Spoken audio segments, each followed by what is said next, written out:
I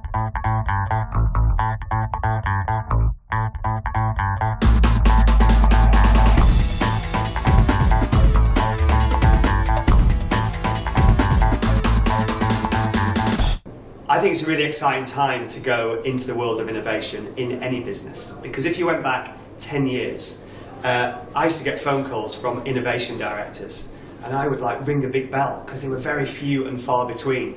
But now even the most traditional, almost even the most analytical businesses have people in charge of innovation. And there's lots of structure in place, lots of frameworks in place, all those things. And so I think it's well set up in order for people to innovate. And I think the future people going into innovation is all about making it their own, being flexible, and bringing their own brand of innovation to the table rather than following process. For many years, I spent my time designing innovation processes and training tools and techniques to thousands of people across the world. And then over the last few years, I've landed on my dream job, which is to actually boil it down and say the big thing that makes innovation happen in a business is the individuals. And so the work I do, and we do at Upping, Elvis, is to bring out individuals' innate creativity and help them show up and be more themselves every day in order to get people around them to innovate.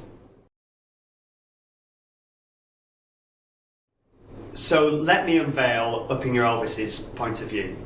Well, for me, the big thing is how you are at any given point is more important as an innovator than your technical ability. And that might be a bit of a provocation for some people because you might have years of training, loads of tools behind you. But actually with all that skill set, on some days you're bulletproof and everything's effortless.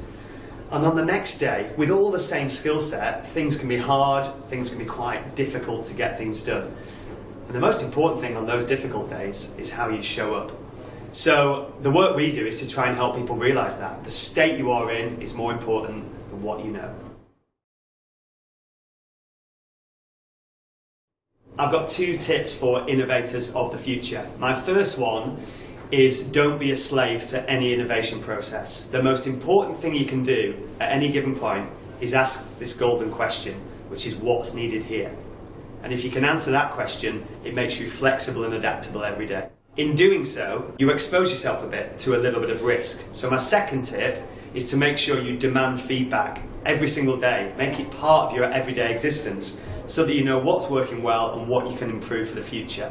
And if you're doing those 2 things hand in hand, you become a much more flexible innovator.